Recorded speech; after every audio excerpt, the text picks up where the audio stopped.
मरघट तक है तेरी कहानी, पग पग प्यारे। दंगल दंगल दंगल दंगल, सूरज तेरा चढ़ता ढलता गर्दिश में करते हैं तारे। दंगल दंगल दंगल दंगल। Great morning, my dear friends. Bhupesh Anand again, and in today's lecture number 5, we will be starting with a most important learning outcome number E, and we are doing fixed income securities, defining elements, first reading of fixed income subject. This subject is again a very important subject, and within this subject, in this reading, these two last learning outcomes, that is learning outcome number E, which I am going to start today, that describe how cash flows of fixed income securities are structured. This is a very important learning outcome, and I will be devoting 2 lectures in this learning outcome. This is lecture number 5, and I will be devoting lecture number 6 also in this learning outcome, because this is very important and somewhat lengthy. So please take out your registers, because today we will be starting something with, some practical part, and take out your calculators also. You have to write on those slides which I have written to you. So the first point which I have written for you is, God always helps those who help themselves. God helps those who help themselves. So first step is, you have to help yourself, then only some energy will help you. Fixed income securities, defining elements, lecture number 5, learning outcome number 5, E, describe how cash flows off.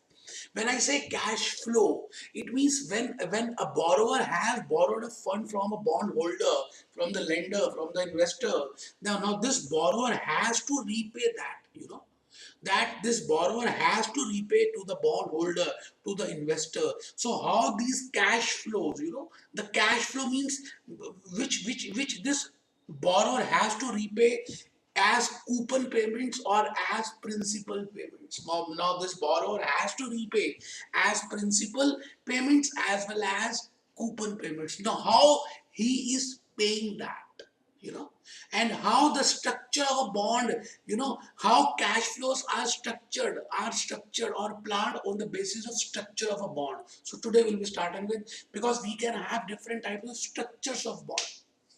Similarly, coupon payment, because again there is an outflow from borrower's point of from borrower's pocket to lenders. So which type of coupon structure it is, whether it is step up coupon, whether it is credit linked coupon, whether it is inflation coupon, which type of coupon it is. Now it depends upon that. So the structure of a bond and the structure of a coupon payment, both can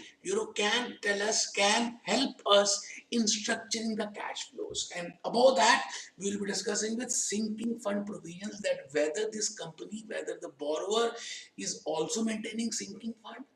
So these will be the 3 basic concepts today in today's lecture. So please prepare this point number 1, because this will give you a whole idea of this learning outcome. So I have prepared a summary for that. In this point number 1, I have prepared a summary that what we will be doing in these 2 lectures, lecture number 5 and lecture number 6. So the first point, which is very important, is, if you read this, if you write down this point number 1, there will be no need of CFA curriculum as well as Quasar, because I have written this slide by taking into account both those materials. So just have a look on this and have a preparation of this cash flows of fixed income. Now we are talking from the point of view of borrower. The borrower, ACC Cement has borrowed the funds, Apollo Tyre has borrowed the funds, McDonald's has borrowed the funds. The company who has borrowed the funds, or who has issued the bonds to the holders. Now this company cash flow, that is cash outflow, consists of principal and interest. Now it means this cash flow depends upon the principal payment structure and coupon payment structure. So I have prepared a 3 arrows: bond structure, sinking fund provisions, and coupon structure. So we will be discussing with these 3 structures with the help of this the flow chart. So please prepare for that. Within bond structure, we can have different types of structures. Bullet structure. because bullet structure has its own distinct features. So we have to see whether the bond is a bullet structure or a full amortization structure or a partial amortization structure or a balloon structure, because partial and balloon are same. And next last is barbell, that you will be doing in CFA level number 2, but still because it is related with that, so I have written for that also barbell structure. So I have written, 5 structures. When I say 5, I mean partial amortizing structure is same as balloon structure. And second is sinking fund provisions. And third is on the basis of coupon structures also my cash flows are dependent. Cash flows can be structured. Now what can be different type of coupons? Floating rate notes. I will be discussing in detail what is the meaning of floating rate notes. Step up coupons. Step up coupons. If the structure is step up, then my cash flow will be structured on the basis of that. Deferred coupons, tips. We will be discussing with inflation, inflation security, credit linked coupons, double jeopardy bonds, and inverse floaters. So these are the 8 types of coupon structures. Now in CFL level number 1, in fixed income, it is a highly testable area. In all these, at least you should be aware of what are the features of these coupon structures. And similarly, those 4 or 5 bond principal payment structures. So I will be in today's lecture, will be starting with firstly with the bond structures, that how the principal of that bond or how the principal of that loan is repaid. So first point which I want to start is named as a bullet structure. Now bullet structure is one of the easiest structure, a very simple structure in which the payment of by the borrower is at the time of maturity, not in between, not in the beginning, not in middle, not in only at the end of the maturity. When that bond matures, at that time and in the last year, along with the interest, company also pays, borrower also pays the principal amount. That is named as bullet structure. So this is a lump sum structure. So this is the lump sum payment.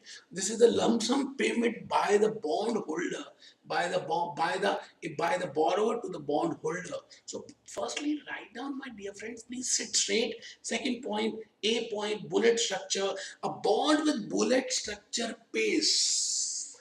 I have prepared by my own hand these slides.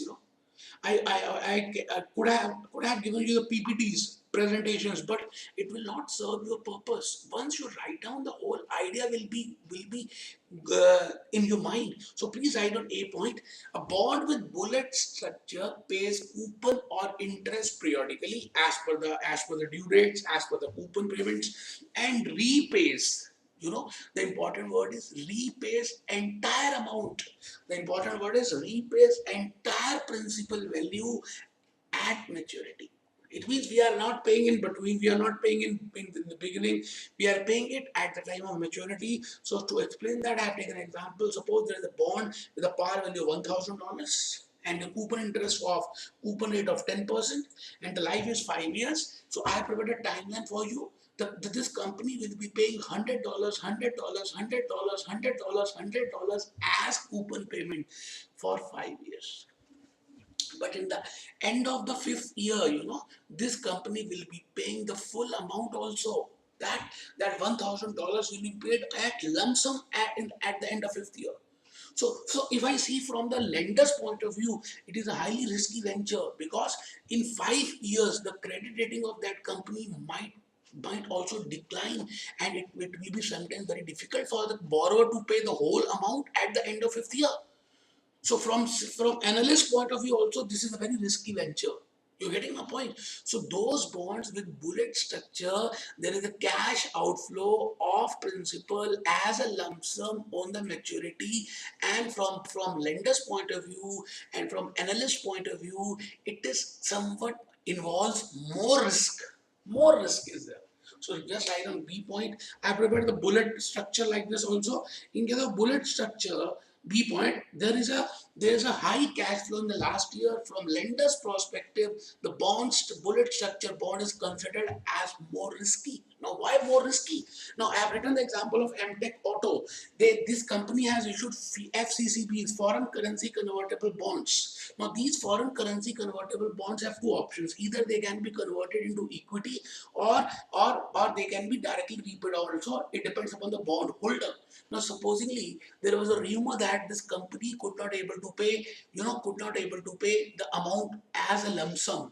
So in this is the real case study that people, bondholders, opted the option of payment at the time of maturity rather than going for the conversion to equity, and there was a huge default because it is very difficult for a borrower to pay the huge amount of lump sum amount at the time of maturity, because within those 5 or 7 or 10 or 8 years, that the tenure of that, the credit rating may decline, and the operations may have an up and down, because it depends upon the recession and boom of different economic cycles.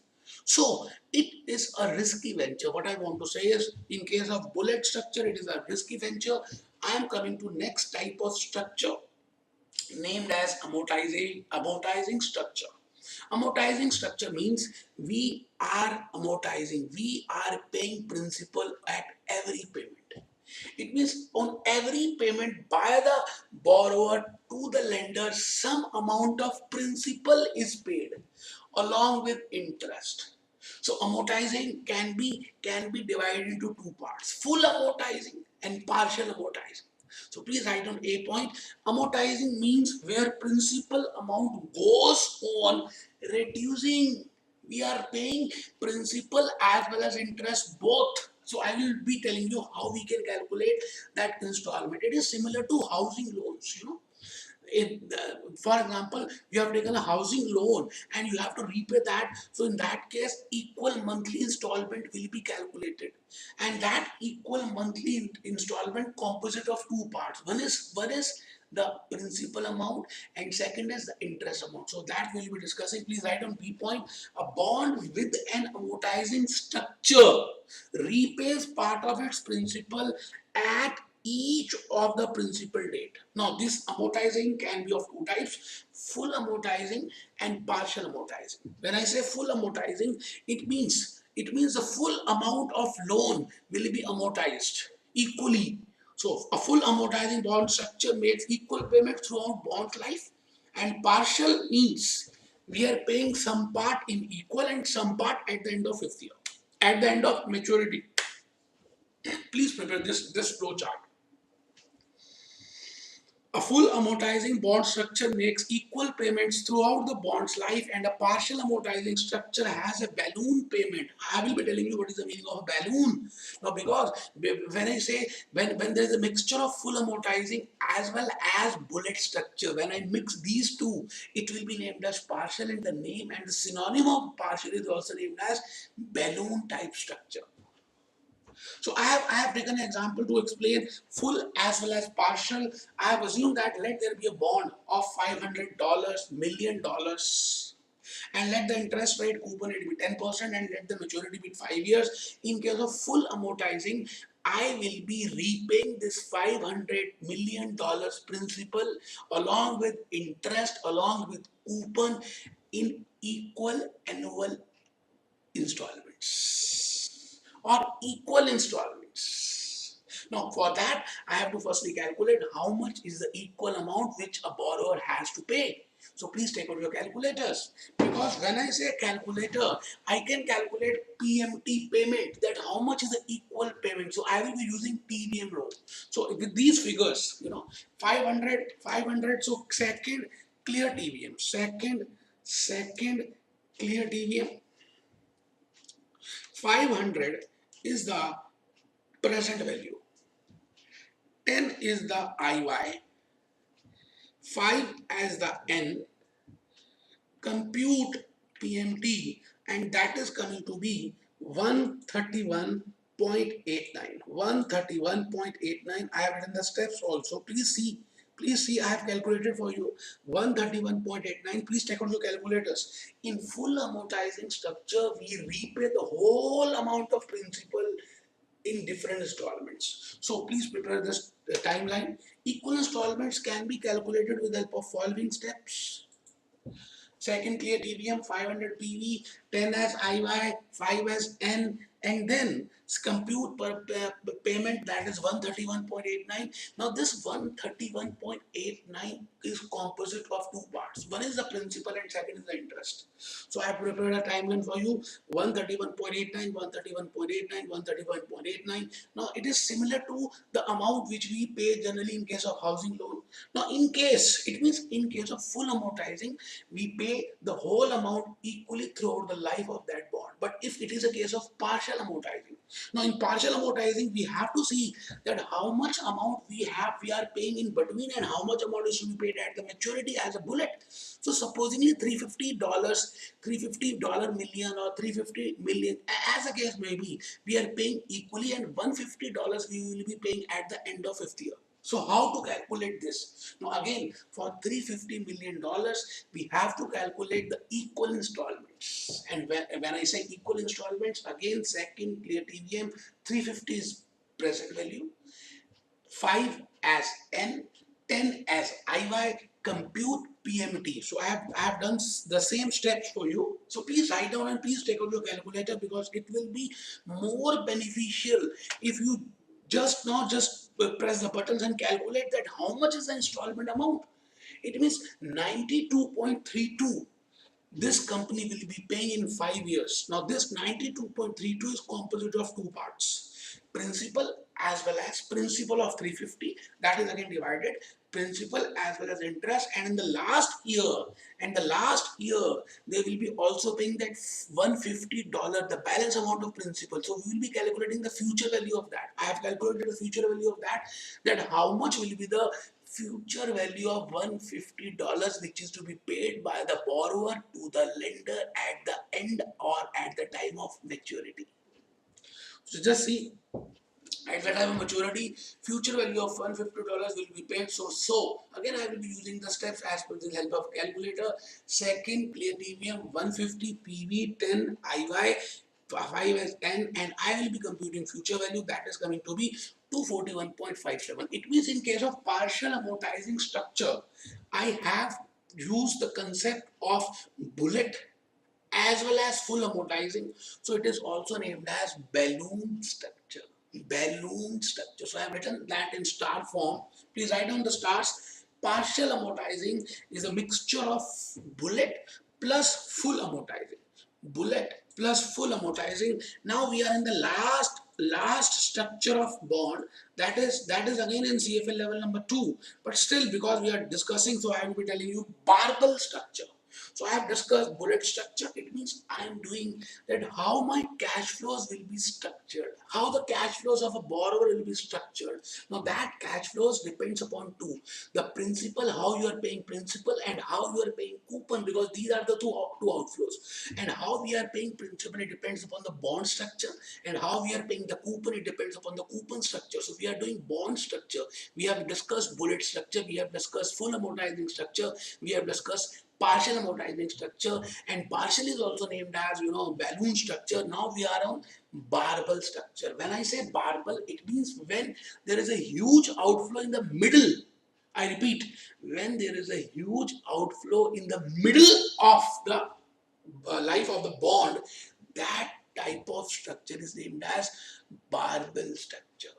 Again, that is in CFA level number 2, level 2. So still, I have told you that because we have to cover this. So in today's lecture number 5, I have covered that how my cash flows will be structured on the basis of structure of a bond. So in next lecture number 6, I will be discussing with sinking fund, provisions, as well as coupon structure. That how these, if a company, if a borrower is maintaining sinking fund, now what is the meaning of a sinking fund, and how it will be helping in structuring my cash flows. Similarly, which type of coupon structure we are following. Hope you have enjoyed this lecture. Be happy, be jolly, be cheerful. Be happy, be jolly.